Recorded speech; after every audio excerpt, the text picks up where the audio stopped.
स्वागत है आपका यूपी तक में। नमस्कार, मैं हूं कुमार अभिषेक। हम हाजिर हैं अपना न्यूज शो आज का यूपी लेकर, जिसमें हो सकती हैं आपके लिए आपके सरोकार की खबरें। जान लीजिए क्या है सुर्खियां। तो आज तफसील से हम बताएंगे कि अरविंद केजरीवाल के उत्तर प्रदेश में 2022 का चुनाव लड़ने के ऐलान के बाद क्या है राजनीतिक प्रतिक्रिया, और बीजेपी के किस बड़े नेता ने कहा कि अरविंद केजरीवाल का नाम लेकर मूड ऑफ कर दिया।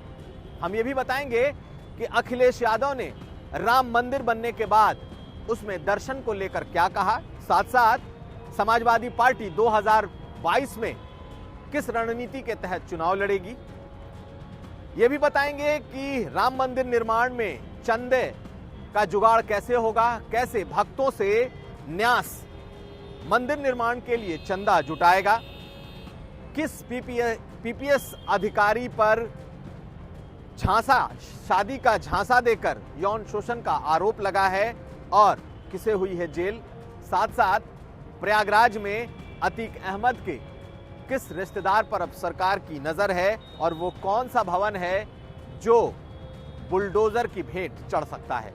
चलते हैं खबरों की तरफ। आम आदमी पार्टी के मुखिया और दिल्ली के मुख्यमंत्री अरविंद केजरीवाल ने 2022 में उत्तर प्रदेश का चुनाव लड़ने का ऐलान क्या किया।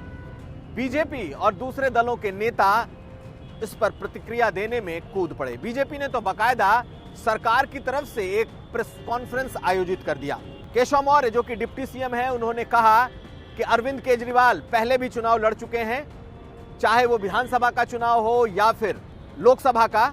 दोनों चुनाव में आम आदमी पार्टी यहां चुनाव लड़ चुकी है और उसकी जमानत जब्त हुई है। और साथ साथ जब दिल्ली में वो 2 करोड़ लोगों का भला नहीं कर पाए तो 24 करोड़ की इस जनसंख्या का वो क्या भला कर पाएंगे। जब बीजेपी के प्रदेश अध्यक्ष से पूछा गया तो उन्होंने कहा कि अरविंद केजरीवाल का नाम लेकर आपने मूड ऑफ कर दिया। ऐसे ही सरकार के तरफ से जो प्रेस कॉन्फ्रेंस आज सिद्धार्थनाथ सिंह ने किया, उसमें भी उन्होंने केजरीवाल सरकार और खासकर उनकी नीतियों की आलोचना की और बार बार याद दिलाया कि इसमें कोई नया नहीं है, आम आदमी पार्टी यहां चुनाव लड़ चुकी है। लेकिन जिस तरीके से अरविंद केजरीवाल ने बड़े स्तर पर यह ऐलान किया है और बिजली बिल, बेरोजगारी और लॉ एंड ऑर्डर को मुद्दा बनाया है, निश्चित तौर पर दूसरे दलों के लिए ये सोचने का वक्त है, क्योंकि उनके कान अब खड़े हो गए हैं। और जिस तरीके से बीजेपी और बड़े दलों की प्रतिक्रिया आई है, इसने उत्तर प्रदेश की सियासत में हलचल जरूर मचा दी है। चलते हैं अगली खबर की तरफ। पहले सुनिए केजरीवाल के बयान पर बीजेपी के अध्यक्ष स्वतंत्र देव सिंह ने क्या कहा, और फिर यह भी सुनिए कि दूसरे नेताओं के क्या बयान थे। सर अच्छा अध्यक्ष जी, अरविंद केजरीवाल ने कहा कि उत्तर प्रदेश में भाजपा सरकार ने कूड़ा कर दिया उत्तर प्रदेश को, अब 2022 में वो लड़ेंगे और दिल्ली के मॉडल से सरकार बनाएंगे।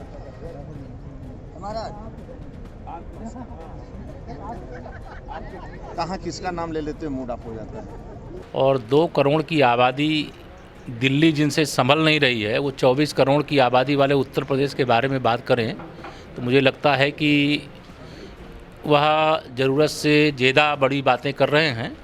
अखिलेश यादव ने कहा है कि जब राम मंदिर बनकर तैयार हो जाएगा तो वो अपने परिवार, अपने बच्चों के साथ आकर रामलला का दर्शन करेंगे। सोमवार शाम अखिलेश यादव अयोध्या पहुंचे थे और बातचीत में उन्होंने कहा कि राम सबके हैं, राम उनके भी हैं। और ये जो राम मंदिर बन रहा है, ये सुप्रीम कोर्ट के फैसले के बाद बन रहा है, लेकिन राम मंदिर में और भगवान राम में सबकी आस्था रही है और वो विष्णु के सभी अवतारों की पूजा करते हैं और सब में समान भावनाएं रखते हैं। लेकिन ये पहली बार था जब अखिलेश यादव ने खुलकर कहा कि वो परिवार के साथ आकर, बच्चों के साथ आकर रामलला के दर्शन करेंगे। दरअसल इसके पहले बीजेपी हमेशा से ही समाजवादी पार्टी को अयोध्या राम मंदिर के नाम पर घेरती रही है और कारसेवकों को पर हत्याकांड को अंजाम देने वाली सरकार कहती रही है। लेकिन वक्त बदल चुका है और अखिलेश यादव ने साफ कहा है कि भगवान राम सबके हैं और उनके भी। सुनिए क्या कहा है अखिलेश यादव ने। हम अपनी पत्नी और बच्चों के साथ दर्शन करेंगे।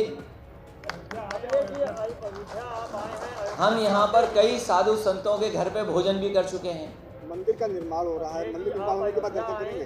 मंदिर निर्माण सुप्रीम कोर्ट के फैसले से, सुप्रीम कोर्ट ने फैसला दिया, उससे भगवान राम का मंदिर बना। भगवान विष्णु के जितने अवतार हैं हम सब भगवानों को मानते हैं, लेकिन भारतीय जनता पार्टी की सोच देखिए, समाजवादी पार्टी आंदोलन में तो ये किसान नहीं है। क्या भगवान राम हम समाजवादियों के नहीं हैं? क्या भगवान विष्णु हमारे नहीं हैं? राम मंदिर का निर्माण शुरू होने जा रहा है और अब हर शख्स, पूरी जनता जो चाहती है कि उसका सहयोग राम मंदिर के निर्माण में हो, वो चंदा दे सकेगी। राम जन्मभूमि तीर्थ क्षेत्र निर्माण ट्रस्ट, वो ट्रस्ट जो कि राम मंदिर बनाने जा रहा है, अब व्यापक जनसंपर्क और जनसहयोग का कार्यक्रम शुरू करने जा रहा है, जिसमें लोगों से ज्यादा लोगों से चंदा लेने की एक कोशिश की जा रही है। जनसंपर्क, घर परिवार और हर शख्स तक पहुंचने की एक कोशिश शुरू की जा रही है। 15 जनवरी से व्यापक जनसंपर्क अभियान राम मंदिर निर्माण के लिए शुरू होगा, जिसमें ये ट्रस्ट लोगों से 10 रुपए, 100 रुपए और 1000 रुपए के कूपन बतौर चंदे के तौर पर ले सकता है। यानी कि 3 कूपन जारी होंगे, 10 रुपए, 100 रुपए और 1000 रुपए के, और सामर्थ्य के हिसाब से जो भी राम भक्त है या जिसे भी इस मंदिर निर्माण में अपना सहयोग देना है, वो इन कूपनों के जरिए राम मंदिर निर्माण में अपना सहयोग दे सकता है। राम जन्मभूमि तीर्थ क्षेत्र ट्रस्ट से जो बातें निकल कर के आ रही हैं, उसमें यह है कि ज्यादा से ज्यादा लोगों को इस राम मंदिर निर्माण से जोड़ना है, और यही वजह है कि दान के रूप में, चंदे के रूप में, चाहे 10 रुपए हो चाहे 1000 रुपए, ट्रस्ट की तरफ से लोग घरों तक पहुंचेंगे, गांव तक पहुंचेंगे, ताकि ज्यादा से ज्यादा लोगों की भागीदारी चंदे में सुनिश्चित की जा सके, दान में सुनिश्चित की जा सके। और कोशिश ये है कि आम लोगों से मिलने वाले पैसे से ही राम मंदिर का निर्माण होगा। यानी कि बड़े तौर पर अब राम मंदिर के लिए धन, सहयोग, चंदा, आप जो कह लें, उसके लिए एक व्यापक कार्यक्रम शुरू होने जा रहा है। चलते हैं अगली खबर की तरफ। उत्तर प्रदेश के एक पीपीएस अधिकारी को जेल जाना पड़ा। शादी के सिर्फ 2 दिन बाद लिव इन में रहने वाली एक लड़की ने आरोप लगाया है कि इस अधिकारी ने उसका यौन शोषण किया। शादी के नाम पर 3 सालों तक उसे झांसा देता रहा और किसी दूसरी लड़की से वो शादी कर बैठा। 12 दिसंबर को इस पीपीएस अधिकारी की, जो कि जिला सूचना अधिकारी के तौर पर तैनात है, उसकी शादी हुई और अगले ही दिन उसकी प्रेमिका, या यूं कह लें लिव इन रिलेशन में सालों से उसके साथ रही उस लड़की ने शादी के अगले दिन घर में जाकर जबरदस्त हंगामा किया। उस हंगामे के बाद मामला पुलिस में दर्ज हुआ और शादी के नाम पर यौन शोषण करने का आरोप लगा, जिसके बाद इस अधिकारी की गिरफ्तारी की गई और उसे जेल भेज दिया गया। आरोप यह है कि अधिकारी बनने के पहले यह शख्स उस लड़की के साथ 3 सालों से लिव इन रिलेशन में था, लेकिन जब शादी करने की बारी आई तो उसने दूसरी लड़की से शादी कर ली और ये सब हंगामा शादी के अगले दिन शुरू हुआ। लेकिन एक तरफ शादी हुई और हंगामे के तुरंत बाद इस अधिकारी को जेल जाना पड़ा है।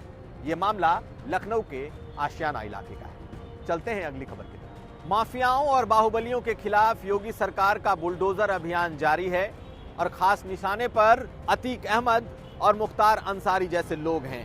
प्रयागराज में एक बार फिर अतीक अहमद के रिश्तेदार अब निशाने पर हैं। जकी अहमद, जो कि अतीक अहमद का साला बताया जाता है, जो उनके जमीन और कई दूसरे धंधों को संभालता है, उसकी करेली के 60 फीट पर मौजूद एक बड़े गेस्ट हाउस को सील कर लिया गया है।